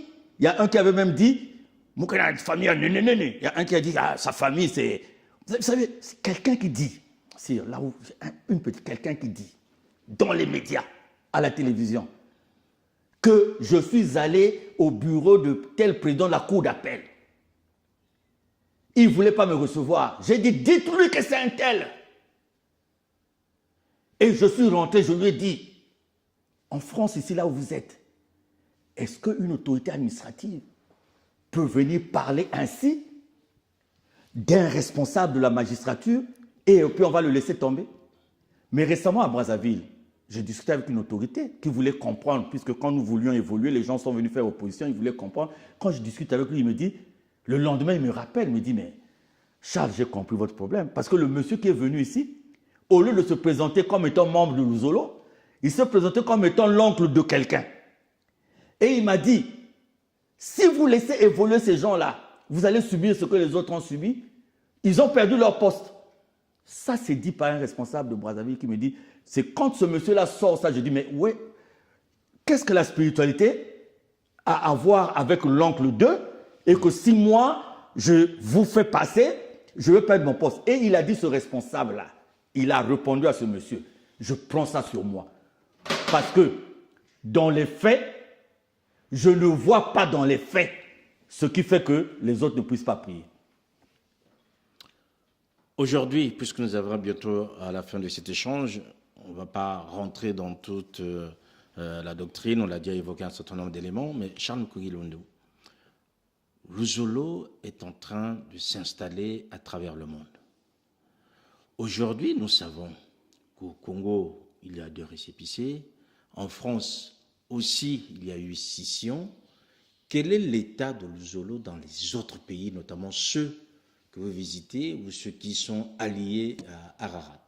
Mon souhait en France, c'est que demain après-demain, que dans les sections Luzolo de la France, on ne retrouve pas que des Massengo, des Mbemba, mais qu'on retrouve des Dupont, de M. Croissant. C'est-à-dire qu'on retrouve des Français de souche quand même. C'est que tous vous êtes des Français. Mais en fait, Luzolo, longtemps, dans beaucoup de pays, ça a été le fait des étudiants, des Congolais qui évoluaient déjà dans Luzolo, qui sont arrivés dans ces pays. Aujourd'hui, j'ai demandé aux différents responsables de ce pays de me faire un bilan. Et le bilan, c'est quoi? Vous êtes en Turquie? Oui. Depuis combien d'années? Tant d'années. Est-ce que vous avez un siège? Non, vous n'avez pas un siège. Qu'est-ce que vous faites pour avoir un siège? Parce qu'aujourd'hui, il y a une vitrine. Quand vous allez vous parler de Luzolo, au moment des nouvelles technologies de l'information, on cherche le portail officiel de Luzolo qui montre, voilà, Charles Mikungi, président adjoint de Luzolo au Congo et dans le monde, il arrive en France, mais il faut qu'il se rende au siège de Luzolo à Paris. Il faut qu'il se rende pour un problème de respectabilité, de dignité de l'association. Donc, c'est ce qu'on disait là, le fameux bilan, c'est ça. Les sièges. Quel est l'impact du message de Luzolo? C'est dimanche, je crois. J'étais parti d'un coin de Paris à un autre coin et j'ai rencontré au moins plus d'une trentaine de kimbanguistes. Comment je suis qu'ils étaient des kimbanguistes? Ils étaient en tenue de kimbanguistes. Et pas au même endroit. Donc, je les ai rencontrés porte de Clignancourt, d'autres j'ai rencontrés par là-bas, d'autres. Donc, j'ai vu des kimbanguistes dans Paris. Et quelque part, j'ai vu le défilé des kimbanguistes à Londres. J'ai vu l'orchestre philharmonique kimbanguiste. Et si on parle de l'église kimbanguiste en France, on dit oui, il y a l'église kimbanguiste. Donc, notre premier objectif, c'est de faire que les sections de Luzolo à travers le monde ne soient pas des regroupements des Congolais d'origine qui, par affinité, se retrouvent. Mais que le résultat de ce travail, c'est de voir qu'il y a un dommage à Paris. On voit, Paris, c'est une ville cosmopolite. Donc, l'association doit refléter aussi ce caractère. Oui. Sinon, on fait quoi? On tourne en rond. Nous sommes comme des mutuelles où des Congolais en mal du pays ou en mal des autres se retrouvent. Et le plus souvent, ils oublient de faire le travail qui leur est demandé. C'est de parler, un tel, tu avais vu, mais il avait pris ceci, il avait pris... Et à longueur de journée, des années, on passe à ne faire que ça. Et aujourd'hui, nous avons une section pilote. C'est la section de Dakar au Sénégal, puisqu'au Sénégal, nous avons un arrêté ministériel qui reconnaît notre association comme étant l'association mère Luzolo Amour Européen de Kibossi, et donc qui est reconnue dans ce sens-là à Dakar. C'est pas... Parce que vous savez, vous pouvez avoir un récépissé, et le nom c'est l'association Luzolo, mais quand le récépissé est au nom d'une autre personne, c'est pas la même association en fait. Je ne sais pas si Cyr me comprend. Je comprends très bien. Donc aujourd'hui à Dakar, c'est fait. Dakar, nous avons Dakar, où nous sommes en train de tenter quelque chose de très fort, et je sais que ça va aller. Aujourd'hui, quand vous parlez des 004 sur le plan du monde, je vais vous dire aussi que là, la carte est en notre faveur, en faveur des enfants de Guy-Émile Houphouët-Boigny, parce qu'en Afrique, les grandes sections de l'Afrique relèvent de 884 à 83. Donc le Gabon, le Bénin. Surtout le Bénin. Le Bénin, c'est un exemple, c'est extraordinaire. Le Bénin, il y a tout un village qu'on appelle Dogbo. Tout un village où personne n'a mis les pieds au Congo. Personne n'a mis les pieds au Congo. Et Guy-Émile est apparu. Cyr Makosso, le Bénin, sur le plan de l'athéisme, c'est un pays très poussé. Le Bénin, c'est le vaudou. Et au Bénin, nous avons un frère béninois de nom Antoine Akoignon qui est allé donner de la biramycine à un vaudou, un maître vaudou décédé et qui est revenu à la vie. J'ai visité cette localité de Dogbo. J'ai vu des Béninois au-delà de 80, presque une centaine, qui n'ont jamais mis les pieds au Congo. Mais la foi se résume dans le fait qu'ils vivent au jour le jour la présence de Guy-Émile Houphouët-Boigny. Et nous avons, toujours au Bénin, nous avons un centre médico-social, c'est vrai qu'il est un peu à l'abandon aujourd'hui parce que tellement que nous avons passé le temps dans les tribunaux à dépenser l'argent, nous avons une famille noble, très attachée à notre association, qui a construit un centre médico-social à Glogodomé. Et c'était à l'association de prendre le relais, de faire avancer. Donc, nous sommes là, mais tant qu'on n'avait pas mis ces bases-là, issues de l'Assemblée générale d'octobre 2024, on ne peut pas avancer parce que maintenant, personne ne peut commettre sans pour autant qu'il y ait une sanction. Personne ne peut prendre une décision si ça ne relève pas de ce qui a été prévu dans la feuille de route et tout. Et maintenant, Cyr Makosso, si nous avons investi plus d'une centaine de millions pour la RTOPH sur fonds propres, la compagnie de transport qui est là, c'est aussi sur fonds propres, l'orphelinat de Mvouti, c'est aussi sur fonds propres, et nous allons essayer d'accélérer les projets parce que nous allons repartir à Kibossi. Et nous allons accélérer les projets parce que les grands projets, ça sera Kibossi. Kibossi, tous ceux qui parlent qu'ils ont des grandes familles, là, ils relèvent de telles familles, des familles de gens qui ont l'argent. Mais pourquoi ils n'ont pas mis une route entre Koubola et Kibossi? Pourquoi à Kibossi, aujourd'hui, il n'y a pas le micro-barrage? Eux qui disent appartenir à des familles bien aisées et tout, mais ils devaient aider Guy-Émile à construire son association. Charles Kouilondo, on va terminer cet échange sur un sujet qui préoccupe beaucoup d'observateurs de l'Uzolo. On va parler de la biéramicine. Il faut parler, c'est de la bière, en fait, qui est administrée. Et il y a eu des reportages, je pense que vous les avez vus, où on voyait des enfants en train de boire de l'alcool, qui est qualifié de l'alcool, où on voyait des personnes en train de s'en préférer. Et on vous accuse en disant, ben voilà, cette association favorise l'alcoolisme, puisque c'est la bière qui est donnée aux petits-enfants, aux grands, et tout ça. Comment est-ce que vous justifiez ça? Si je comprends bien sur le plan doctrinal, on l'entend, mais en même temps, ça reste de l'alcool, puisque ce n'est pas vous qui brassez ces bières-là, c'est des bières qui sont brassées par des sociétés qui font l'objet d'un achat, qu'on ramène et que les gens consomment en masse et en quantité très importante. Est-ce que sur ce volet santé, vous êtes un homme de la santé, vous connaissez très bien, est-ce que sur ce volet santé, il y a eu une préoccupation pour vous, ou bien ça reste un élément qui rentre en fait dans la doctrine, puisque l'enfant qui a été du grand patron qui avait été ressuscité, ou qui est revenu à la vie, a fait aussi l'objet, je dirais, d'une dégustation, on dirait ici, puisque là on ne peut pas boire, de la biéramicine. Voilà, nous étions à 2 doigts d'engager une action en justice contre une certaine chaîne. Oui. Et nous avons reçu la visite d'un jeune frère, caméraman, qui est venu s'exprimer en ces termes. Il nous a dit, je veux faire un reportage sur l'Uzolo, sur ce que vous êtes. Donc, ce n'était pas des images volées. J'arrive. Donc, et nous, on lui pose la question de savoir quelle est la motivation. Il dit non, non, non, en tout cas, le Dombage, c'est une bonne musique, nous voulons faire la promotion. C'est comme ça qu'il dit, nous voulons faire la promotion de l'association. On se concerte et on s'attendait à ce qu'il nous pose des questions sur Guy-Émile, sur la doctrine et tout. Bon, il l'a fait, mais il avait en fait un autre objectif, faire le buzz. Et quelque temps après, même moi, dans un aéroport africain, j'ai été bloqué pendant 2 heures du temps. Parce que quand je donne mon passeport, on dit c'est l'homme de la bière. Et j'ai été bloqué dans un aéroport à cause de ce reportage-là. L'homme de la bière. L'homme de la bière. Et tous les policiers qui étaient là sont venus. Donc, à l'aéroport, là, c'était... Donc, sire, la souveraineté de Dieu, un aveugle né. Est-ce qu'on connaît un ophtalmologue aujourd'hui qui peut traiter la maladie des yeux avec la salive et la boue?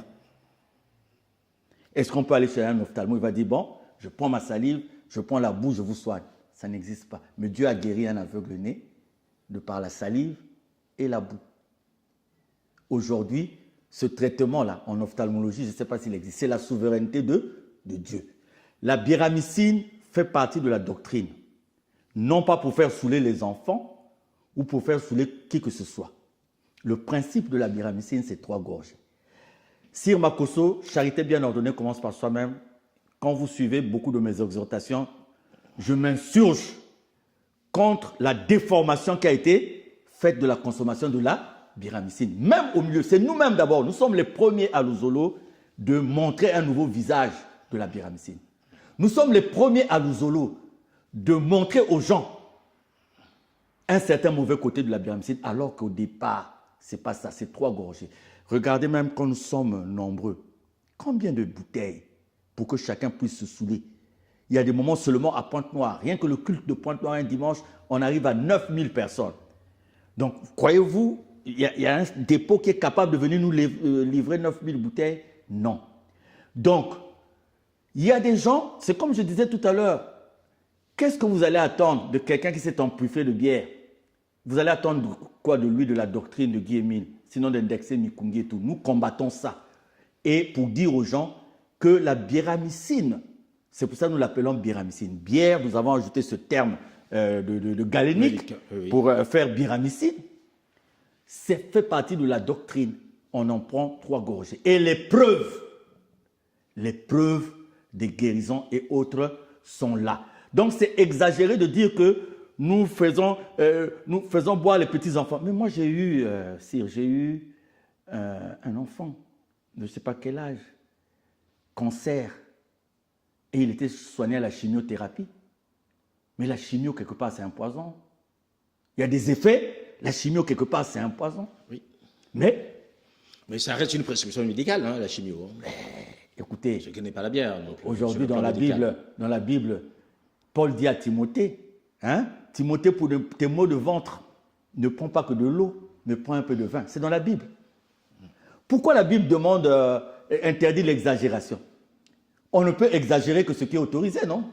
On ne peut exagérer que ce qui est autorisé. Et le premier miracle de Jésus, à Canaan, au nom de Canaan, il a vu que l'eau ne suffisait pas. Et les gens disent que non, le vin là dont a parlé Jésus n'était pas alcoolisé. Ah, ça c'est nous les hommes de la terre. Donc en ce qui concerne la biramycine, nous avons une réponse que nous allons donner d'abord. Nous allons demander à cette chaîne-là de publier notre droit de... Ça fait je ne sais pas combien d'années vous ne l'avez pas exercé. Non, ils l'ont relancé là. Ah, d'accord. Ils l'ont relancé. Nous avons dit que nous leur avons parlé comme ça. Oui. Et on croyait que ça allait s'arrêter là. Mais ils ont relancé. Mais pour la biramycine... C'est une chaîne locale? Bon, je ne dis pas son nom. Non, on ne dirait pas le nom, mais c'est juste pour dire que c'est une chaîne locale. Internationale. Oui, ok. Internationale. Mais qui a été fait par des acteurs locaux. Exactement. Qui avait même son siège, entre-temps, à Pointe-Noire. Oui, et qui est maintenant du côté de Lyon. Petit à petit, on risque d'arriver à la divulgation du nom. Puisque je ne veux pas le dire, bon, on ne le dirait pas, mais on va déjà se que c'est. Alors, donc, aujourd'hui, vous nous dites, Charles Nkoulundou, que la consommation de la bière... Biramycine. Enfin, je vais d'abord parler tel que les gens l'entendent.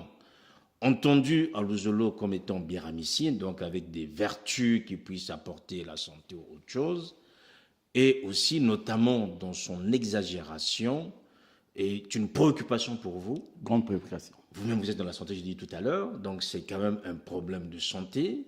Vous nous parlez de 3 gorgées. Est-ce qu'on peut donner 3 gorgées à un bébé, à quelqu'un qui a 90 la gorgée ans La gorgée que prend un bébé, est-ce que c'est la même proportion que la gorgée que prend un adulte? Ben, je ne sais pas, je vous pose la question, voilà. puisque c'est vous qui êtes... Parfois l'enfant n'avale même pas. Ça dit que... Mais parce que dans le reportage, Charles, dans le reportage, on voit quand même des enfants, mais en très bas âge, avec des bouteilles qui sont en train de porter vers la bouche. Ça, on le voit, c'est dans le reportage, c'est visible. Et à ce moment-là, les parents font quoi? Sire, ce qui est dommage, ce qui est vraiment dommage, c'est que cet élément de la doctrine qui a produit des témoignages et qui continue de produire des témoignages, que les gens cherchent à s'arrêter. Nous suivons comme tout le monde l'évolution des choses. L'UNICEF, tout ce que les gens demandent. Oui. Mais écoutez, nous sommes nous aussi dans ce que nous faisons qui répond à notre doctrine. Et la réponse à cette doctrine à travers la biramycine, ça a un caractère sacré. À partir de cet instant, le caractère sacré nous conduit à ne plus juger cette consommation comme si c'était une consommation des bistrots. J'ai dit que ceux qui confondent cette consommation, même dans notre propre sein, sont... En tout cas, nous ne ratons aucune occasion. Vous allez voir, il fut même une époque où des gens qui se disent être de l'ozolo qui portent des marinières. C'est ce que je disais tout à l'heure. Ce n'est pas le fait de porter des marinières. Nous avons vu des grands rassemblements, de grandes retrouvailles, quelque part. Moi, j'ai eu honte. Nous sommes allés vers la frontière après Tamanzassi. Et c'est le maire, le chef du village qui vient me dire « Ah, mais président, mais il fallait nous dire ça. Vraiment, vous n'avez même pas recommencé la fête que tout l'alcool du village est déjà fini. Il fallait nous dire que vous en consommiez comme ça. » Ça m'avait touché. Alors que nous apportons un message de Dieu. Voilà. Donc, il y a des ramassis partout. Malheureusement, il y a des ramassis partout. Et leur façon de faire ne correspond pas à ce qui est exigé. Et à chaque rassemblement, est-ce que vous régulez? Est-ce que quand vous réunissez, est-ce que vous régulez je vais donner un exemple. Si on peut, voilà. Oui, je vais donner un exemple. Par exemple, là, le français n'est pas ma langue maternelle de toutes les façons. Donc, actuellement, nous avons une quarantaine de casiers, par exemple. Dans les grands cultes de Pointe-Noire, nous avons une quarantaine de casiers, par exemple, pour 9000 personnes. Ouais, ce qui n'est pas grand-chose. Pour 9000 personnes. Et j'ai même vu des frères à nous, pendant la séance, donc il doit prendre la bouteille et faire passer à d'autres. C'est aussi un acte de communion, hein, que vous buvez par la même bouteille. Faire passer à l'autre. Nous avons vu des frères caporaliser la bouteille. À partir de ce moment, ce n'est plus la biramycine, c'est la bière. Mais si Makoso, qu'on n'enlève pas à cet élément important de la doctrine. Son caractère sacré qui a fait qu'aujourd'hui, des maladies incurables ont été guéries. Avez-vous déjà été interpellé par le ministère de la Santé par rapport à ça? Le ministère de la Santé ne peut pas nous interpeller parce que nous... Le ministère de l'Intérieur, par exemple. Nous évoluons de façon... Je veux dire, le ministère de l'Intérieur qui s'occupe du culte. Oh, mais je crois que le ministère de l'Intérieur doit d'abord avoir beaucoup à faire, interpeller les gens dans les VIP, tout ça qui sont en train de... dans les VIP, dans les boîtes de nuit, qui consomment. Vous savez, aujourd'hui, on retrouve dans beaucoup d'endroits la bière, 4 bouteilles de bière à 1000 francs. Oui. Et on ne retrouvera jamais une bouteille de jus, 4 bouteilles de jus à 1000 francs. Il y avait une campagne, je ne sais pas si ça existe toujours. Vous voyez 4 bouteilles, on vous dit 4 bouteilles de Kuka, par exemple, une bière que les gens aiment bien maintenant. Ça a été normalement interdit par le ministère du Commerce. Voilà, donc c'est ça. Il faut plutôt s'occuper de cette consommation-là. Nous maîtrisons la nôtre à notre niveau parce que nous le faisons dans un caractère purement sacré. D'accord. Aujourd'hui, Charles Mikongolunu, vous êtes à Paris. J'aimerais, puisque nous arrivons à la fin, j'aimerais que vous vous adressiez d'abord aux frères et sœurs de Luzolo à Paris. À partir de Paris, je pense que vous vous adressez au monde entier, puisque les gens nous suivent en ce moment, nous sommes en direct, ils comprennent très bien l'importance de votre venue ici. Vous êtes venu ici d'abord en tant que leader spirituel, puisque c'est pour cela, c'est ainsi qu'a été qualifié le prix que vous avez reçu, en tant que lumière du rayonnement spirituel et religieux. Sur ce plan-là, il y a 2 personnes, il y a vous et Yvan Castanou, chacun dans son domaine aussi avec des œuvres qui sont aujourd'hui visibles. Qu'est-ce que vous voulez dire aux frères et aux sœurs de Paris? Je sais que vous aurez l'occasion de leur dire de vive voix, mais nous voulons profiter ici par Ziana TV que vous vous adressiez à eux. Voilà, la première des choses, c'est qu'ils savent tous que Guy-Émile Houphouët-Sétouabo, bien que homme de la terre, il n'est pas un homme de la terre. Nous sommes venus dans son association.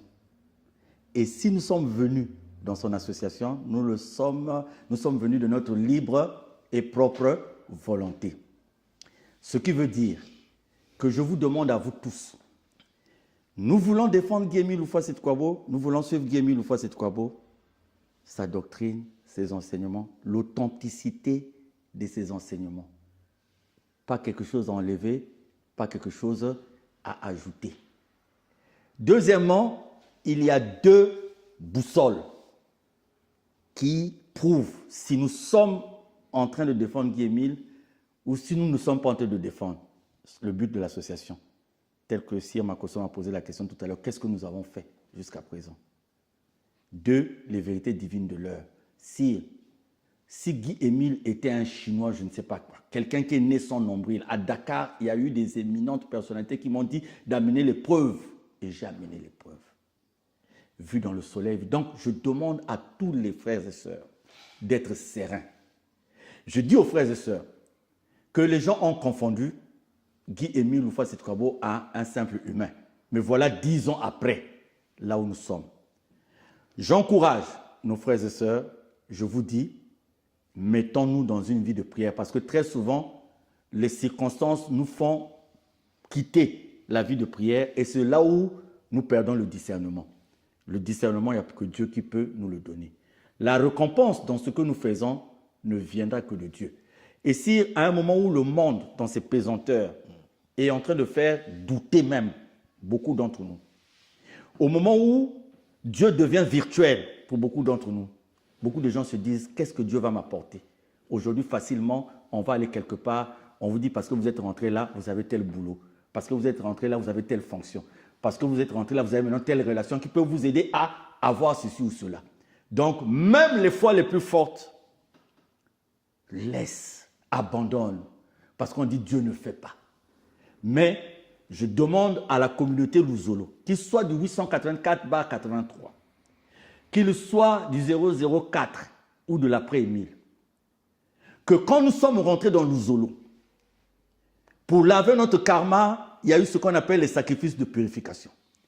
Personne d'entre vous n'a envoyé ces sacrifices de purification à Mikungi Lunusha, ou à Bikinu Bisombolo, ou à Lévi Ndiengi.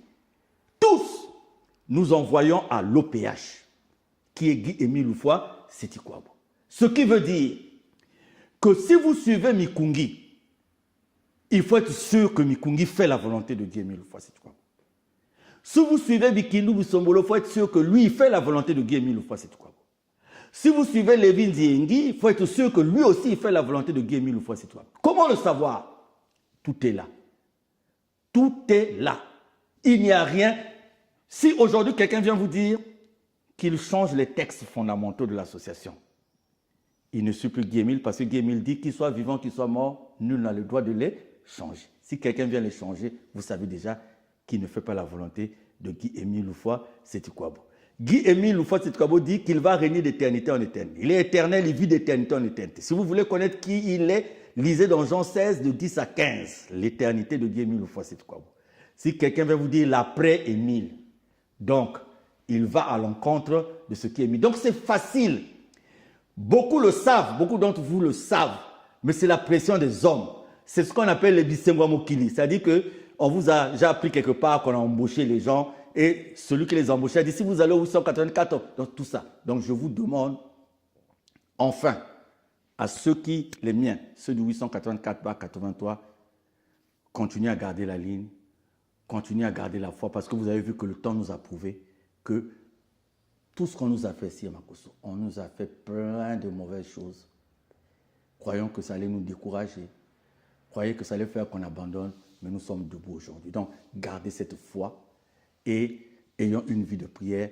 Portons le nom de Guy-Émile Houphouët-Boigny partout. Je sais que nous, les Congolais, si nous n'arrivons pas à le faire, d'autres personnes le feront. Si Makosso aujourd'hui, sur les réalités de la Bible, sur les réalités des vérités divines de l'heure, quand Guy-Émile a parlé, aujourd'hui, c'est les Occidentaux qui confirment que Dieu est véritablement noir, que le Congo-Brazzaville est la terre de la création, c'est confirmé. On nous a donné le jardin d'Éden. Bon, Cyr a fait la théologie, hein, donc il est en train de me regarder avec, me dire, mais qu'est-ce qu'il est en train de me raconter? Ce gars, ça a été prouvé aujourd'hui. Et ça, c'est le réconfort que nous avons. Donc, pour mes amis de Paris, je n'ai pas eu le temps vraiment d'être avec les frères et sœurs de Paris. Je n'ai pas vraiment eu le temps.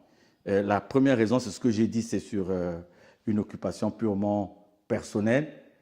La deuxième raison, c'est que le pauvre président que je suis vit de façon un peu... C'est difficile. Ceux qui vivent avec moi, ils savent. C'est un petit bruit la nuit, il faut se réveiller. C'est parce que ce que les gens... De loin, les gens ne savent pas ce que nous avons vécu. De loin, les gens ne savent pas ce que nous avons subi. Est-ce que finalement vous prévoyez un voyage à Paris pour venir rencontrer Paris, il y a le président Ténor, Tacite Ténor, qui est venu déjà 2 ou 3 fois. C'est vrai. Donc en fait, je trouve inutile de faire ce que lui, il est déjà venu faire. Sinon que peut-être pour les enfants de papa me voir, mais sinon que je dis que chez nous, ce n'est pas la personne qui compte. Ce n'est pas la personne. Le frère Tacite Ténor Tombéké. Et puis moi, je ne suis pas un homme des honneurs, un homme de... J'étais au Bénin récemment, c'était pareil. Quand il y a eu la sortie du Sénégal, je me suis payé mon billet moi-même, je me suis logé moi-même. C'est comme ça que je suis. Je suis comme ça. Je n'aime pas trop les encombrements là. Donc je leur dis, je reviendrai à Paris. Si je ne reviens pas, s'il y a nécessité de revenir, le président Ténor Tacite Tombékende reviendra. Là, par exemple, demain, il va au Gabon. Nous avons perdu un éminent membre au Gabon. Donc il y a une équipe qui a déjà fait la route qui est rentrée au Gabon. Et lui, il va nous représenter là-bas. Et moi, j'avais prévu de Paris de passer par Libreville. Mais comme il est déjà là-bas, j'irai droit à Mosenjo, puisque nous avons une rencontre, une descente à Mosenjo. Donc, le dimanche, je serai à Mosenjo. Voilà, donc les gens de Mosenjo, vous allez recevoir un Parisien qui va arriver. Je suis né là-bas. Donc, les populations de Moscou, on dit c'est Moscou maintenant. Exactement. On appelle de Moscou. Vous allez avoir un Parisien qui va débarquer d'ici dimanche, donc il y a la personne de Charles Mikungulu. Vraiment, merci. Merci d'avoir pris le temps de nous donner tous ces éléments. Je sais qu'on n'a pas tout évoqué, mais l'essentiel y est. Ceux qui suivent l'actualité de Louzola à travers Zana TV, c'est vrai que là aussi, les gens ont été abreuvés de cette actualité, parfois des breaking news et tout le reste. En ce moment, c'est un peu calme. Est-ce que ça vous réjouit? Merci à Ziana TV. Ziana TV, on ne peut pas vous accuser de partialité. Parce qu'à plusieurs reprises, vous avez appelé les autres. Nous avons aussi demandé un face-à-face sur Ziana TV. Ça fait à un moment donné, là où on ne nous comprenait pas dans les juridictions, on nous a compris à travers les médias. On nous a compris à travers ce que nous avons dit à gauche et à droite. Et aujourd'hui, ça paye. Et nous vous disons aussi merci beaucoup. Mais je suis prêt. Comme je venais d'intervenir, il y a des gens qui vont se mettre à publier. Je suis prêt pour le face-à-face. Oui. Et s'ils peuvent le faire rapidement, avant que je parte de Paris, ça sera une bonne chose.